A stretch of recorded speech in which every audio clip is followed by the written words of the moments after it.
오늘 말씀을 근거로 저는 초월하시는 예수님이라는 제목으로 하나님 말씀 증거하도록 하겠습니다.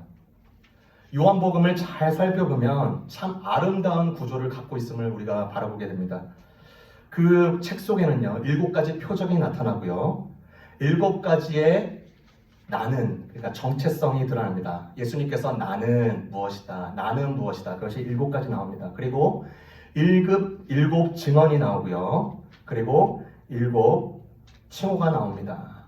예수님에 대해서 뭐라고 말씀하시니? 그러니까 다 완벽한 숫자인 그 7가지의 그 모든 패러그래프가 곳곳에 숨어 있는 책입니다. 우리가 계속 요한복음 강해를 통해서 우리가 다른 내용도 있지만 지금은 계속 표적에 대한 내용들을 우리가 살펴보고 있습니다. 한번 가정해 보십시다. 어떤 도시 계획자가 있었습니다. 이 계획자가 이제 프로젝트를 만드는 것입니다. 그 큰 도시를 만들기 위해서 이제 행정구역을 세팅하고요. 제반 선비를 이제 구성하고 건축 설계자를 초빙하고 그래서 모든 각가지의 초엘리트 사람들을 다 모읍니다. 그러면서 목표하는 것이 최고의 도시를 만들겠다고 이제 그렇게 호언장담하는 것입니다. 그 도시가 이제 점점 만들어지면 만들어질수록 아름답고 고풍스러운 운치 있는 이 신도시가 이제 드디어 만들어지게 된 것입니다. 그런 도시일수록 우리가 생각하기에 정교하고 디자인이 아주 출중한 그리고 우수한 표지판이 그 도시 안에 있어야 될 줄 우리가 압니다. 그런데 표지판이 세워지고 나서 모든 사람들이 차를 멈추고 밖으로 나와서 표지판에 탐복하고 있는 장면을 생각해 보십시오. 교통이 원활해야 되는데 그 표지판에서 머물고 있고 거기에서 즐기고 있고 폰으로 찍고 있고 교통량이 원활하게 흘러가기는커녕 이전보다 더 꽉 막히는 상황, 이것을 우리가 상상해 볼 때 우리에게 주어지는 메시지가 있습니다. 도시로 들어가야 되지 않습니까? 이들의 목표는 도시에 들어가서 그 도시에서 누리는 그 혜택들을 누리고 그 멋있는 것을 보고 누리는 과정이 돼야 되는데 단지 표지판이 멋있다고 그곳에 머물고 있다면 그것이 우리에게 참된 모습이 아닌 줄 압니다. 마찬가지로 이 요한복음에서 계속 이 표적을 나타내실 때 이 표적에 머물지 말고 그 표적 너머에 있는 그 의미를 우리에게 계속 심겨주시고 그것을 우리가 붙들도록 우리를 계속 도전하고 계시는 것입니다. 본문에서는요, 오늘 본문에서는 2번째, 3번째 표적이 나타납니다. 이 2번째 표적 이야기를 통해서 우리에게 무엇을 교훈하시는가? 첫째로 공간을 초월하시는 예수님을 나타냅니다. 첫 번째로 공간을 초월하시는 예수님을 드러낸다. 우리가 지난 시간대 사마리아에 사는 우물가의 연인과의 만남 이후에 이틀이 지났습니다. 그리고 나서 예수님께서 그곳 가나안 땅이 아니라 가나 지역, 갈릴리 가나 지역을 갑니다. 그 가나 지역은 우리가 나눴던 혼인잔치의 기적이 있었던 곳이었습니다. 그곳을 다시 방문하는 거예요. 그런데 그때 가버나움에서부터 왕궁 관리가 그 소문을 듣고 찾아오는 것입니다. 이 예수님을 찾아온 이유는 그의 아들이 열병에 걸렸기 때문입니다. 그 열병이 너무나 심해서 이제 죽을 지경까지 점점 가고 있는 상황이었습니다. 이 왕궁 관리, 높은 직책을 가지고 있는 사람과 그때 당시 갈릴리 지역과 베레아 지역의 영주였던 헤롯 안티오커스의 2번째, 3번째 되는 직책을 가지고 있었던 아주 높은 사람이었습니다. 이 높은 사람과 예수님과의 대화를 통해서 이 관리의 믿음의 단계가 어떻게 증진되고 증가되는지 우리가 엿볼 수 있습니다. 오늘 말씀에 보고하는 것은 역경이 이 높은 지위를 가진 사람을 예수께로 인도했다는 사실을 우리가 잘 주목해야 됩니다. 여러분, 역경이 하나님께서는요, 은혜를 입혀주시고 은혜로 부어주시는 스텝으로 사용될 수 있음을 우리에게 가르쳐 주십니다. 만약에 사랑하는 사람이, 아들이 죽어가고 있지 않았다면 이 관리가 과연 하나님을 찾는다는 생각을 하였을까? 안 했을 것이야. 역경이 없었다면 절대로 하나님을 찾지도 않았고 그 다음에 찾으려고도 노력도 하지 않았을 것입니다. 그 왕궁 관리에게 다가온 이 시련은요, 동기였고 이제 예수님의 은총의 노래가 이제 곧 울려 퍼질 것입니다. 이 관리의 행동과 말을 통해서 이 관리의 믿음의 불씨를 우리가 발견할 것이고요. 그 다음에 이제 조그만한 불씨뿐만 아니라 연기 나는 믿음의 불로 확장될 것을 우리가 볼 것이고요. 그리고 결정적인 순간에 온전한 불로서 역할하는 것을 우리가 볼 것이고, 그 다음에 이어서 이 믿음의 불이 활활 타올라서 퍼져나가는 것을 우리가 볼 것입니다. 그 왕궁 관리의 이 믿음은요, 처음에 다른 사람부터 들었던 소식에 의해서 이것이 믿음의 시작이 됩니다. 들려온 소문이 있었습니다. 물이 포도주로 바뀐 사건을 두고 사람들이 아주 놀라는 것입니다. 그리고 이 놀랄만한 이 이적을 행하시는 위대한 예언자가 나타났다고 소문이 점점 퍼지기 시작했습니다. 그 갈릴리 지역부터 계속 퍼지기 시작하는 것입니다. 가나는 이 가나에서 예수님께서 행한 기적을 들었습니다. 사실 이 기적을 듣고 나서 며칠 뒤에 또 몇 시간인지 모르겠지만 자기 아들이 죽게 되는 것을 보면서 이 위대한 예언자가, 놀랄만한 이 자가 생각이 난 것입니다. 그래서 이 관원은 단지 그 아들의 병을 고치는 데만 관심이 있었습니다. 이 사람이라면 혹시 내 아들을 고칠 수 있지 않을까? 그는 자신의 마음을 치료해야 될 필요를 전혀 몰랐습니다. 단지 내 아들만 고치면 돼. 그래, 이 아들을 고치기 위해서 내가 한번 찾아가 보자. 예수님에 대해서 정말 아는 것이 없었습니다.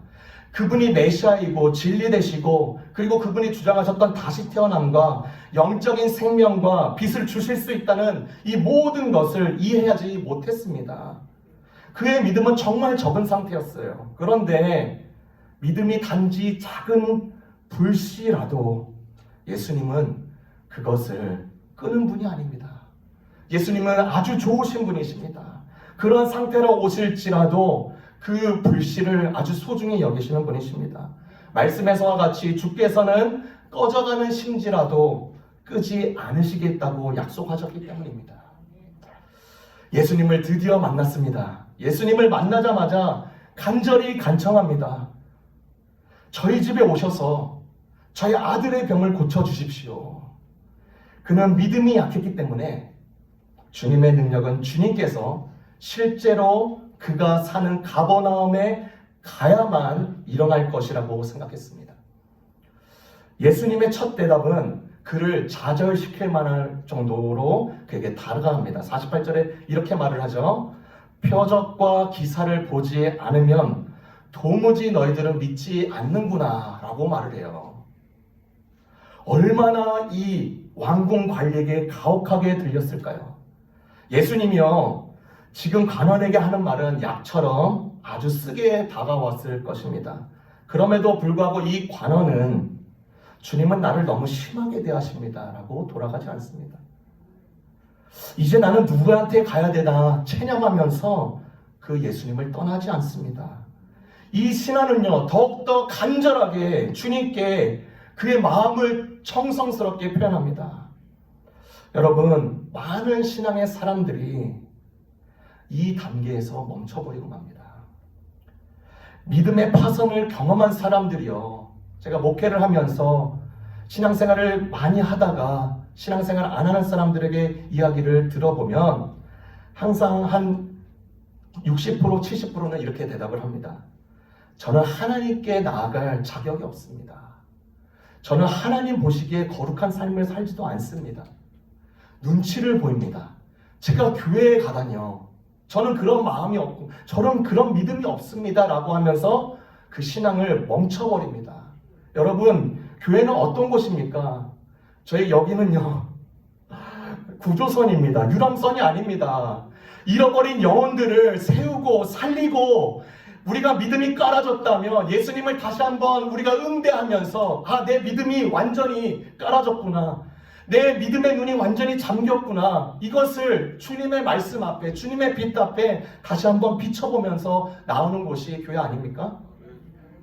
그런데 사람들은 이곳이 유람선이라고 생각해요. 이곳에 내가 어느 정도 의로운 행동도 갖춰야 되고, 어떤 부족함도 없어야 되고, 신앙의 연륜이 이만큼 있으니까 하나님 보시기에 이 정도 레벨은 돼야지 라고 생각하는데 절대 오산이고 오해입니다.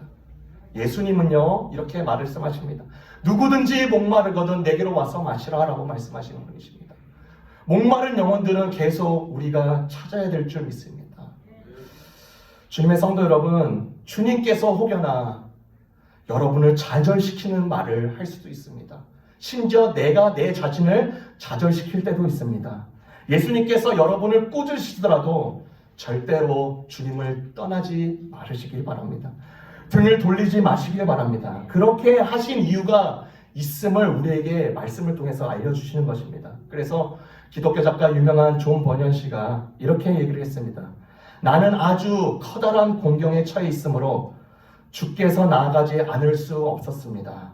주께서 손에 칼을 뽑아들고 나를 맞으셨다 해도 나는 주님으로부터 도망가기보다는 주님의 칼끝으로 몸을 던질 것입니다. 왜냐하면 주님의 나의 마지막 희망이라는 것을 내가 알기 때문입니다. 이 믿음이 우리의 믿음 되길 원합니다. 왕궁 관리는요 주님의 말에, 맹월찬 이 말에 개의치 않았습니다. 뒤돌아서지 않았습니다. 한 번 더 고백합니다. 제 아들이 죽기 전에 오셔서 고쳐주십시오. 예수님께서 이 자의 믿음을 보시기 시작하는 것입니다. 그러면서 이 불씨와 같은 이 믿음이 이제 연기가 나는 것을 보는 거예요. 그러면서 예수님이 이렇게 말씀하십니다. 50절입니다. 가라, 내 아들이 살아있다. 신하는요, 이 왕궁 관리는 주께서 지금 이 가나 지역에서 가버나움까지 오셔야 이 아들의 병을 고칠 수 있다라고 생각했습니다. 그런데 지금 신하의 모습은요, 예수 그리스도께서 그 자리에 그냥 말씀만 하셔도 된다는 것을 이제 믿음으로 받아들입니다. 예수님이 직접 오셔서 뭐라고 그 아들에게 말 좀 해주세요. 제 아들의 몸을 좀 터치해 주세요. 와서 직접 예배를 집례해 주세요 라고 하지 않습니다. 주님의 말씀을 믿은 것입니다. 이 마음속에 요동치는 것입니다. 이분이 가버나움까지 안 오셔도 되겠구나. 연기나는 정도의 불이 이제 서서히 활활 타오르는 불길로 일어납니다. 그리고 그의 행동을 보십시오. 즉시 떠납니다. 즉시 떠났다. 그가 만약에 그 말씀을 믿지 않았다면요, 두 가지가 일어났을 것이에요. 그는 그곳을 떠나지도 못했을 것이에요. 그리고 다시 계속 간청하면서 어떤 표적을 구했을 것입니다. 그런데 그가 그 예수님의 말씀 한마디를 받아들였기 때문에 주님의 말씀에 만족하여서 그가 아무 말도 하지 않고 그가 가버나움 북서쪽으로 떠납니다. 26km입니다. 16마일. 여기에서 쇼펑 타운센터까지 이제 걸어가는 것입니다. 편안하게 갑니다. 안심하고 천천히 갑니다. 가는 도중에 하인이 이 소식을 전하려고 이 주인을 맞으러 오는 것입니다. 보니까 시간대를 보니까 어제 났다라고 그래요. 어제 오후 1시에 납니다. 그러니까 이 자가 정말 나았을까? 불이 나게 초조해하면서 가는 게 아니라 정말 그 하루지요. 낙타를 타면서 아주 느긋느긋하게 예수님의 말씀을 믿으면서 아주 느긋느긋하게 가는 것입니다. 이 자의 모습을 통해서 우리에게 교훈하시는 것이 있습니다. 저를 따라해 주시길 바랍니다. 믿는 자가 순종하고 순종하는 자가 믿는다. 여러분 꼭 외우세요. 본 회퍼가 말하는 것입니다. 믿는 자가 순종하고요, 또 순종하는 자가 믿게 돼 있습니다. 여러분 지금 여기에서 일어난 이 가나에서 일어난 이 예수님의 말씀이 어디에서 역사되나요? 저기에서 역사되는 거예요. 놀랍지 않습니까? 심지어 그 말씀이 그 아들에게 직접 전달된 것이 아닙니다. 그 아비에게 전달됐는데 여기에서 지금 이 일이 저기에서 역사된다.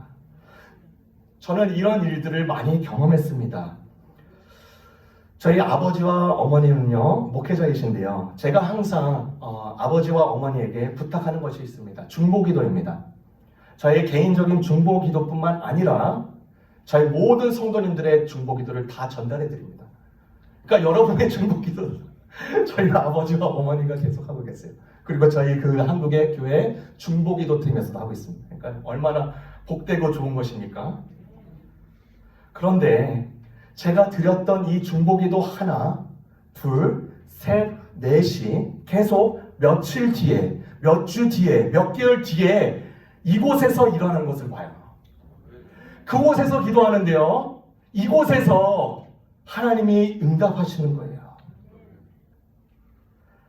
여기서 간청하는데 저기서 역사가 일어난다. 여기서 간구하는데 저기에서 체험된다. 여기서 헌신하는데 저기서 열매가 맺힌다. 여기서 믿음을 발동하는데 저기서 큰 일을 본다. 얼마나 놀랍습니까? 왜요? 공간을 초월하시는 예수님이시기 때문입니다. 제가 며칠 전에 우리 교회에서 이렇게 섬기는 선교지가 있습니다. 과테말라 치색 공동체라는 곳입니다. 입양 사역을 하고 많은 어린아이들을 교육하면서 학교를 많이 짓고, 이곳의 이사장님이 며칠 전에 저에게 전화를 오셨어요. 전화를 해주셔서 김문 목사님, 올해 말에 꼭 이 치색 공동체를 꼭 방문해 주셨으면 좋겠습니다.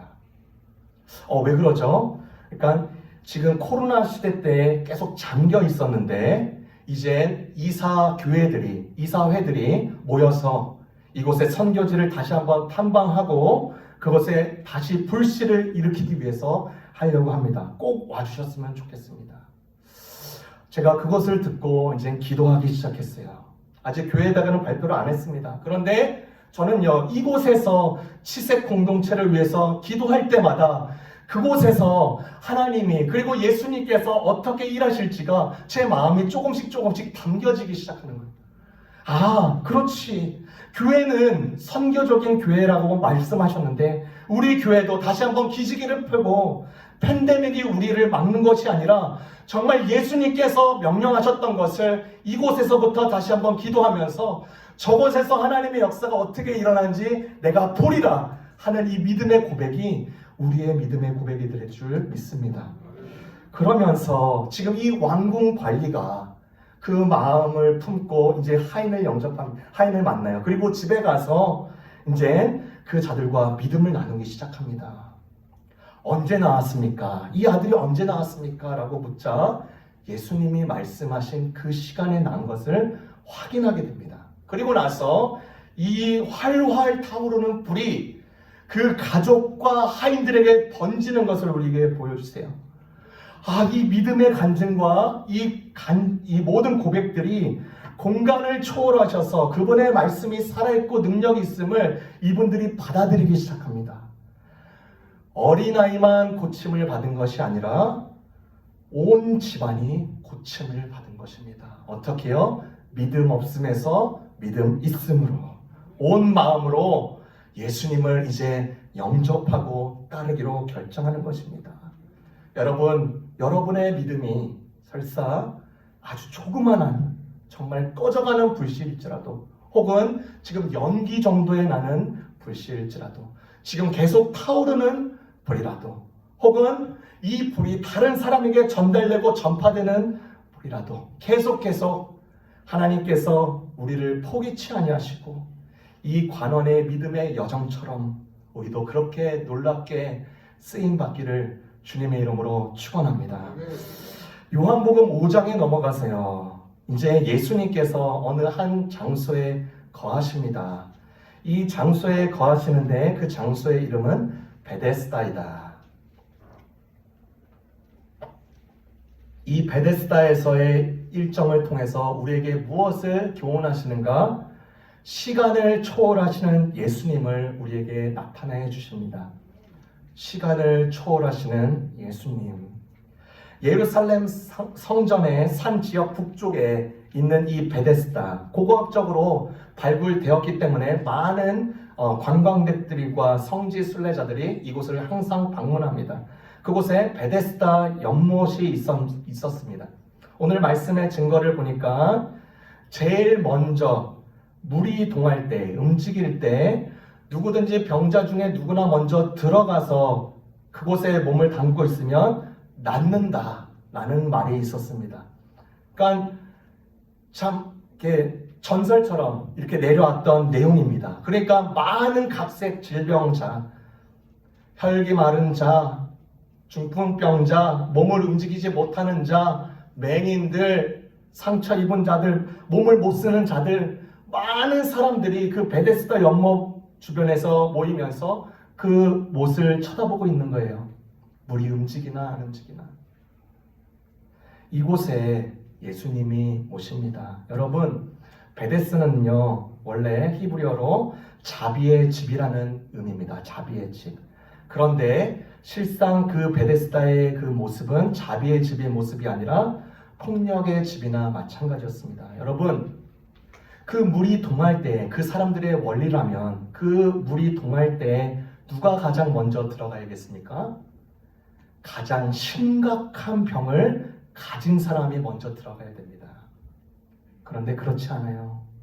가장 그나마 병이 약하고 다리도 멀쩡하고 아주 조그만한 몸에 지병이 있는 사람이 가장 먼저 들어갑니다.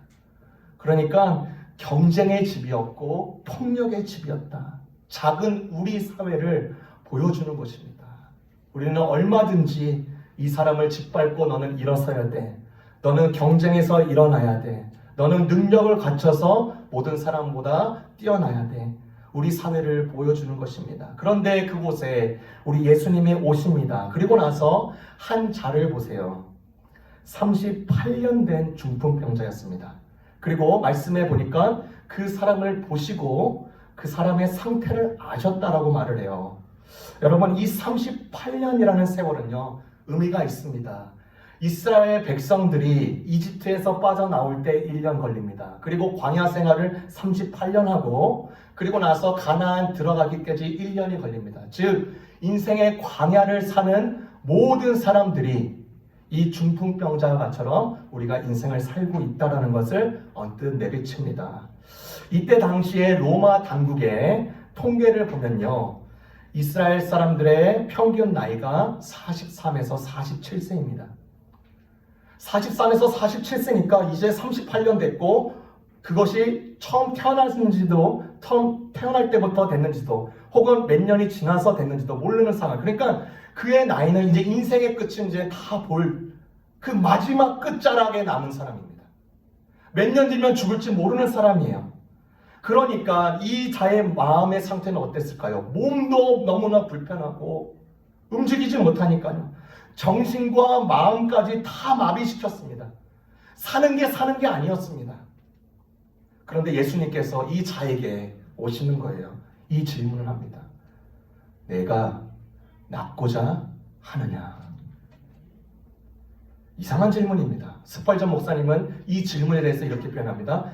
특이하고도 중요한 질문이다.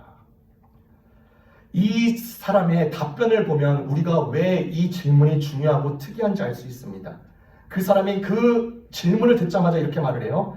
다른 사람이 나보다 먼저 갑니다. 나를 도와주는 사람이 없으니까 그래요.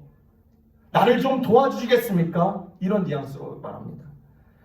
예수님은요, 그의 답변을 들으시고 잘못된 방식으로 묶인 그의 족쇄를 풀어주기 원하셨습니다. 그의 38년 동안 마음과 몸을 묶은 그 굵은 쇠줄을 파쇄해버리기를 원하셨습니다. 이렇게 묻는 것이죠. 너 정말로 낫기를 원하느냐? 누군가 다른 사람이 늘 먼저 간다는 시덥잖은 핑계를 벗삼아서 주위를 어슬렁대다가 하루하루 연명하는 데 만족가지고 있는 거 아니야? 그런 식으로 예수님께서 이 자에게 묻는 것이에요. 너가 정말로 낫기를 원하냐? 아마 그의 인생의 끝자락이 얼마 남지 않았기에 심지어 이 중풍병자도 낫기를 원하는 건지 모를 수도 있습니다. 그냥 하루하루 꾸역꾸역 누르면서 산 듯해 보입니다. 혹시 모르니까 사람들이 전설처럼 내려온 이 이야기의 주인공이 로또 맞는 것처럼 내가 저기 언젠가는 빠져서 낳고야 말겠어라고 눈을 시퍼렇게 뜨고 기다리고 있었을지도 모릅니다.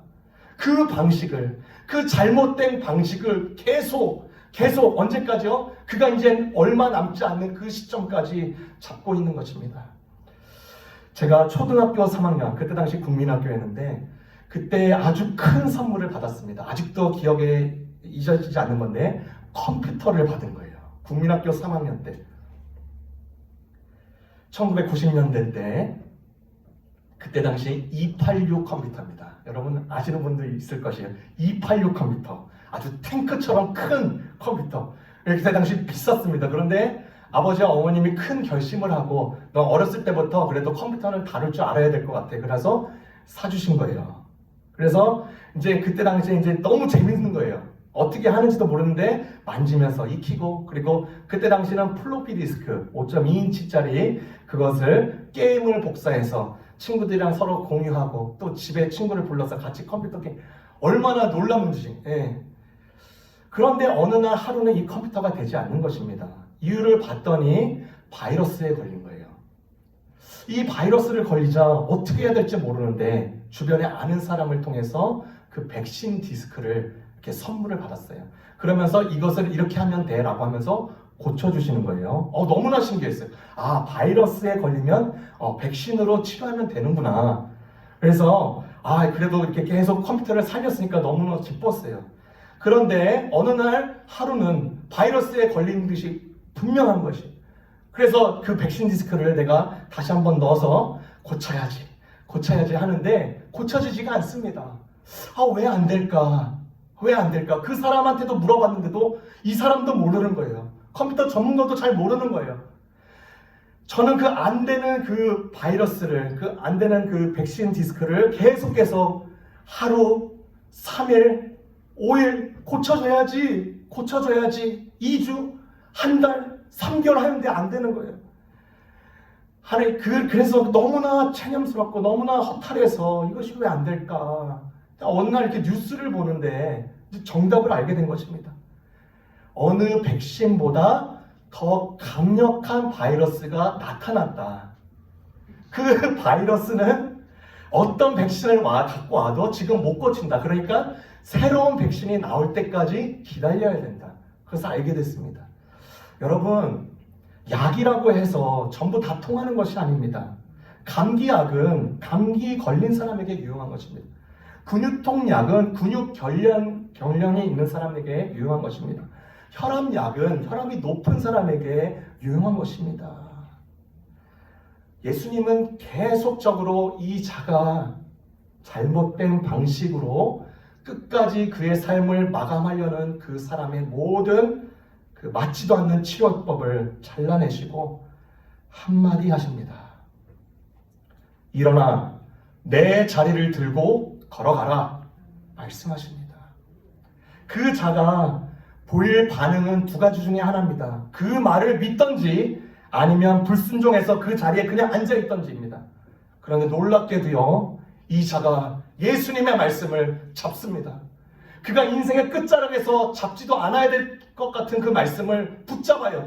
오케이, 내가 일어나겠습니다 라고 하면서 점점 힘을 얻고 자리를 걸고 일어나가기 시작합니다. 여러분, 구겨지고 망가지고 사람들에 의해서 잘못 평판받고 박제된 인생이 새해질 수 있는가? 예수님께서 이 자의 모습을 통해서 38년의 그 병 속에 인생의 전부가 병으로 묶인 존재가 이제 예수 앞에서 풀려지는 것을 보게 됩니다. 그를 족쇄했던 인간의 긴 시간은 예수님에게는요 아무런 문제가 되지 않았어요. 왜요? 예수님은 시간을 초월하시는 예수님이시기 때문입니다. 그 시간을 초월케 하셔서 이 병든 자마저도 남은 인생을 너는 이제 멋지게 살아라고 치료해 주시는 것입니다. 그가요 일어나자마자 이 예수님을 증거하기 시작합니다. 너 어떻게 났어? 이런 사람이 나를 낫게 해주셨어 라고 그의 남은 인생을 쓰임받도록 해요. 그런데 예수님이 한 가지 당부를 하죠. 뭐라고요? 죄를 짓지 말라.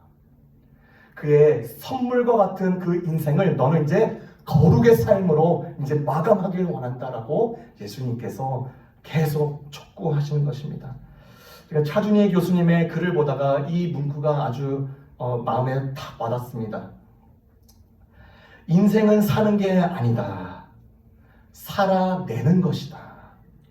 그러다 보면 사라진다. 다시요. 인생은 사는 게 아니다. 살아내는 것이다. 그러다 보면 사라진다. 이 인생 가운데 이제 인생의 끝자락 가운데 그의 수명이 다 갈 때쯤에 예수님은 이 자를 만나 주셔서 누구든지 예수 그리스도 안에 있는 자들은 새로운 피조물이라. 보라, 이전 것은 지나갔으니 보라, 새 것이 되었도다. 이 말씀의 역사처럼 이 자의 인생 속에서 이자야, 인생은 사는 게 아니야. 주 안에서 살아내는 것이야. 그러다 보면 사라지는 것이야. 그 메시지를 계속 우리 가운데 다시금 알려주시는 것입니다. 요한복음 4장과 5장의 말씀을 통해서 공간을 초월하시는 예수님, 또 시간을 초월하시는 예수님, 이 가운데 우리의 믿음을 도구로 삼아서 이 과정이 우리 가운데도 계속 이루어지기를 원하시는 이 예수님의 놀라운 은총이 우리 가운데 충만히 있기를 주님의 이름으로 축원합니다.